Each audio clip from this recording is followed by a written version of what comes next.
Assalamualaikum warahmatullahi wabarakatuh. Perkenalkan, nama saya Suryani dengan NIM 29020500004, prodi akuntansi semester 4 dengan mata kuliah Intermediate Accounting dan dosen pengampu Bapak Edi Purwanto Eskom MM.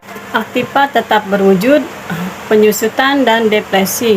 Pengertiannya, aktiva tetap berwujud yang dimiliki oleh perusahaan untuk jangka waktu lebih dari 1 tahun dengan tujuan untuk memperoleh pendapatan. Alokasi aktiva tetap secara sistematis ke dalam biaya selama perusahaan memperoleh manfaat atau disebut penyusutan. Istilah proses alokasi tergantung pada jenisnya, yaitu 1. Penyusutan atau penyusutan menggambarkan alokasi daripada biaya untuk aktiva tetap berwujud. 2. Depresi merupakan alokasi biaya dari sumber daya alam. Yang ketiga, amortasi adalah mengalokasikan biaya untuk tetap tidak berwujud. Perhitungan penyusutan. Adapun faktor-faktor yang mempengaruhi perhitungan penyusutan dari setiap periodenya adalah 1. Harga perolehan aktiva, yaitu semua pengeluaran yang berhubungan dengan perolehan dan persiapan dari aktiva yang digunakan. 2. Nilai residu merupakan perkiraan harga jual suatu aktiva pada akhir masa penggunaan. 3. Umur penggunaan. Umur penggunaan aktiva merupakan jumlah unit, waktu atau produk yang diharapkan dari aktiva sebelum dihentikan dari penggunaan. Metode penyusutan. Perusahaan mengalokasikan aktiva tetap dalam biaya menggunakan metode yang sistematis dan rasional. Dikatakan sistematis apabila perhitungan penyusutan menggunakan formula dan bukan kebijaksanaan yang berubah-ubah. Sedangkan disebut rasional berarti jumlah penyusutan harus dihubungkan dengan manfaat yang diperoleh dari aktiva selama periode penggunaan. Dalam PSAK nomor 17 para 08 disebutkan bahwa metode penyusutan dapat dikelompokkan sebagai berikut. 1. Metode dengan dasar waktu. A. Garis lurus atau straight line method. B. Metode pembebanan menurun atau declining charge. C. Jumlah angka tahun, sum of the years digit method. D. Saldo menurun, declining balance. E. Saldo menurun ganda, double declining balance. Yang kedua, metode aktivitas penggunaan atau activity for use method. Yang A. Metode jam jasa atau service hours method. B. Metode jumlah unit produksi atau productive output method. Yang C. Metode penyusutan dengan kriteria lainnya. Yang ketiga, metode berdasarkan jenis dan kelompok atau group and composite method. A. Metode persediaan atau inventory system. Yang B. Metode anuitas atau annuity method. Adapun penyusutan kelompok atau composite depreciation, apabila aktiva yang dimiliki oleh perusahaan heterogen dan mempunyai karakteristik dan kegunaan yang hampir sama, maka penyusutannya menggunakan penyusutan kelompok. Perkiraan yang digunakan adalah 1, yaitu akumulasi penyusutan dan tidak ada pengakuan laba atau rugi atas aktiva yang dihentikan sebagai dari pengakuan laba atau rugi hanya pada saat semua aktiva dihentikan dari penggunaan.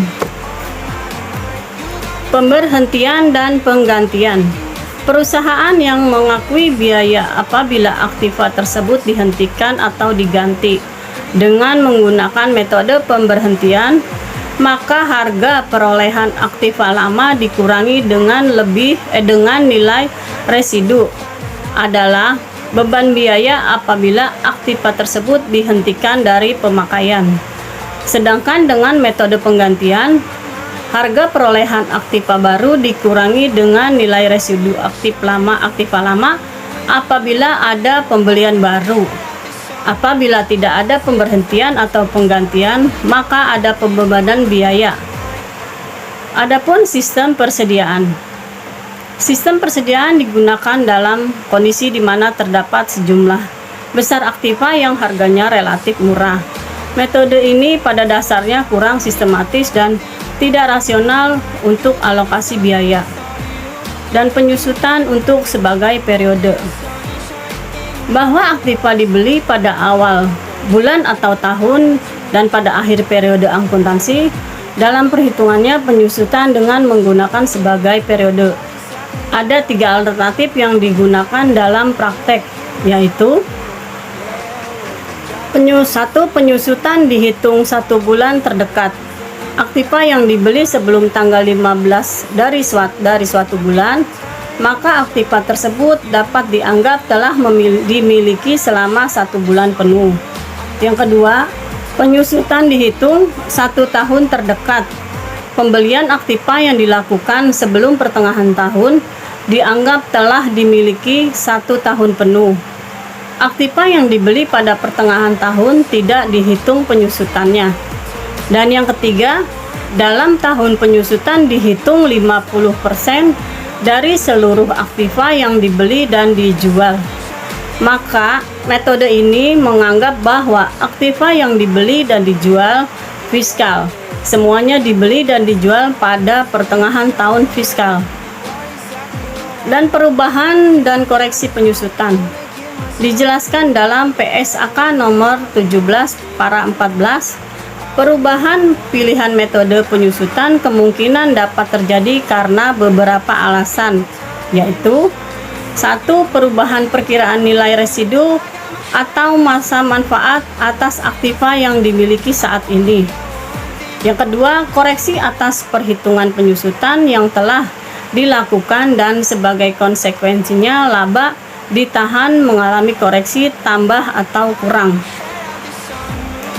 Adapun depresi berhubungan habisnya sumber alam atau barang tambang sebagai aktiva yang dimiliki dan pengurangan atas nilai atau harga perolehan. Penentuan harga perolehan sumber alam pada prinsipnya sama dengan yang digunakan untuk aktiva tetap.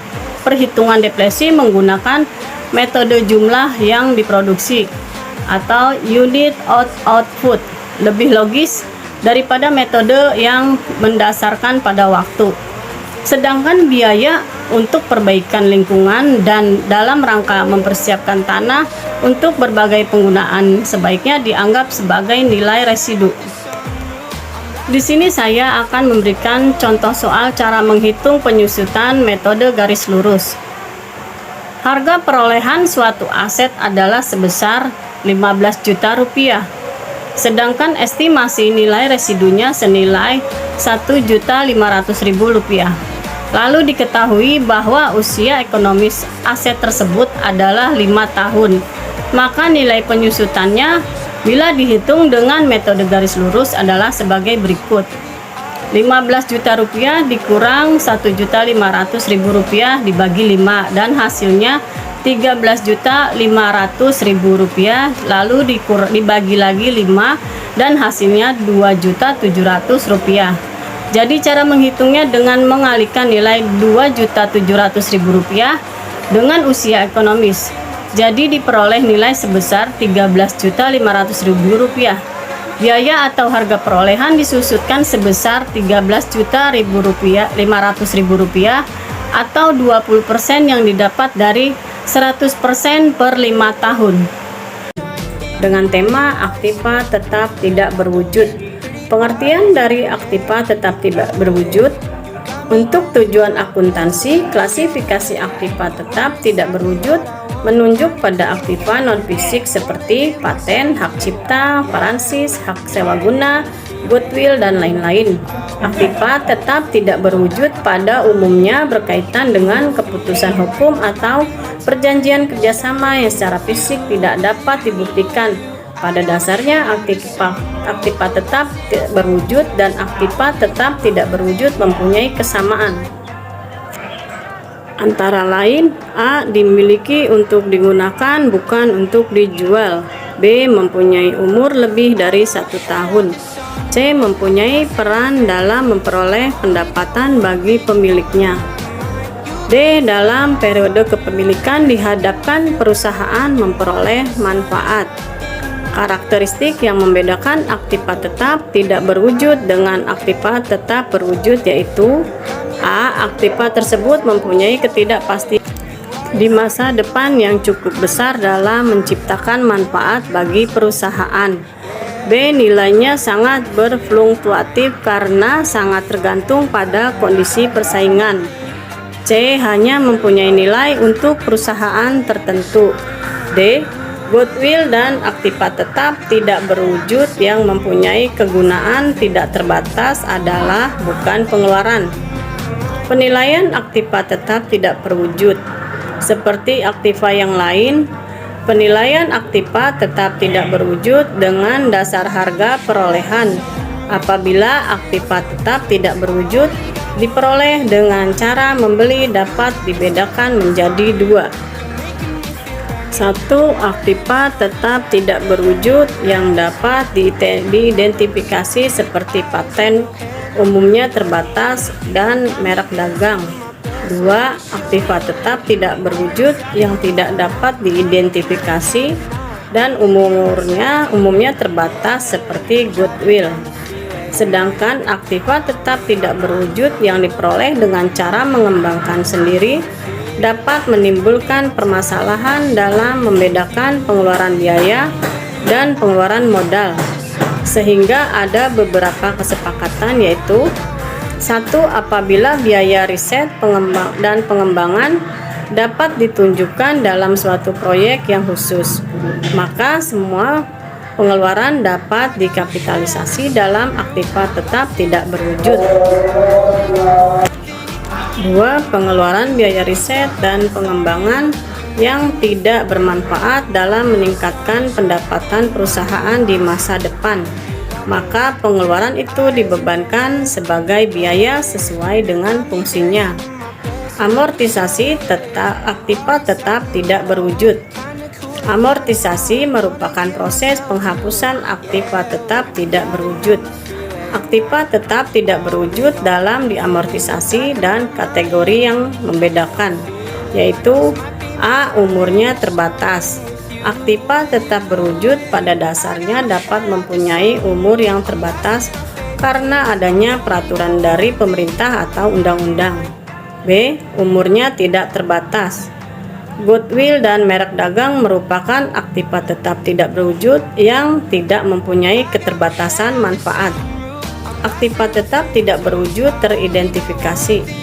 Aktiva tetap tidak berwujud yang dapat diidentifikasi adalah nyata dan hak kekayaan yang dapat dipisahkan. Pemilik paten mempunyai hak untuk memproduksi dan menjual atau mengontrol hasil temuannya selama 17 sampai 20 tahun sejak tanggal berlakunya. Paten mempunyai nilai apabila perusahaan dapat memperoleh pendapatan yang lebih besar dengan cara menjual produk dengan harga yang lebih tinggi, memproduksi dengan biaya lebih rendah, atau memproduksi produk yang pesaingnya masih relatif sedikit. Contohnya, misalnya sebuah perusahaan membeli hak paten seharga 50 juta rupiah dengan masa kegunaan selama 10 tahun. Jurnal yang diperlukan saat pembelian dan amortisasi adalah sebagai berikut. Paten sebesar 50 juta rupiah, kas sebesar 50 juta rupiah, biaya amortasi atau biaya overhead pabrik sebesar 5 juta rupiah, akumulasi depresi sebesar 5 juta rupiah. Adapun hak cipta merupakan hasil karya seni atau kreasi seni. Ada merek dagang. Merek dagang pada dasarnya merupakan nama, simbol, label, atau desain yang dapat memberikan arti khusus bagi pemiliknya. Ada juga franchise. Franchise adalah suatu perjanjian yang melibatkan dua belah pihak dalam hal biaya komisi atau fee, program komputer atau perangkat lunak komputer.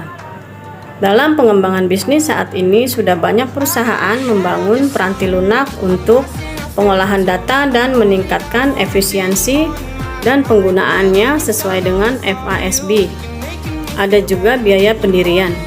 Pada saat didirikan perusahaan terdapat berbagai macam pengeluaran seperti biaya pengurusan izin dan biaya akte notaris. Ada juga leasehold. Leasehold adalah aktiva tetap tidak berwujud karena merupakan hak untuk menggunakan atau menyewa aktiva yang dimiliki oleh lessor selama periode waktu tertentu dan biaya secara periodik tertentu. Ada juga beban ditangguhkan. Beban ditangguhkan merupakan pengeluaran yang jumlahnya relatif material dan diharapkan dapat mempunyai manfaat ekonomi bagi perusahaan. Ada juga goodwill. Goodwill termasuk dalam aktiva yang tidak dapat diidentifikasi, dan dalam akuntansi goodwill dapat terjadi karena pengembangan internal perusahaan atau karena transaksi pembelian. Goodwill termasuk dalam aktiva yang tidak dapat diidentifikasi dan penilaian goodwill. Secara umum perusahaan yang akan dijual ditawarkan dengan harga yang lebih besar dari nilai buku atas aktiva bersih yang dimiliki. Hal ini terjadi karena satu, nilai buku yang terdapat dalam neraca menggunakan data historis, sedangkan nilai sekarang adalah menggunakan harga wajar, sehingga terdapat perbedaan. 2. Aktiva tidak berwujud yang dapat diidentifikasi kemungkinan langsung dibebankan dalam biaya seperti biaya riset dan pengembangan.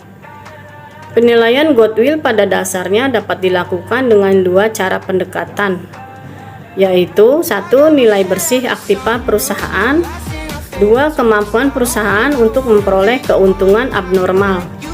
Sebagai contohnya misalnya PT HMSP pada awal tahun 2004 merencanakan mengakuisisi PT Alfa Neraca akhir Desember 2003. Sebagai berikut jurnalnya. Aktiva lancar sebesar 300 juta rupiah, harga lancar sebesar 250 juta rupiah, aktiva lainnya 400 juta rupiah, aktiva lancar dan aktiva lainnya di total sebesar 700 juta rupiah, utang jangka panjang 200 juta rupiah, sedangkan modal pemilik 250 juta rupiah. Jika di total harga lancar, harga hutang jangka panjang dan modal pemilik sebesar 700 juta rupiah.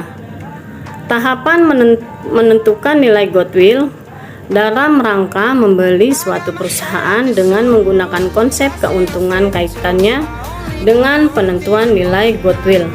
Maka ada beberapa tahapan yang perlu diperhatikan, yaitu 1. Memprediksi keuntungan rata-rata masa yang akan datang berdasarkan aktiva bersih yang dapat diidentifikasi. 2. Memprediksi tingkat pengambilan investasi atas dasar bersih yang dapat diidentifikasi.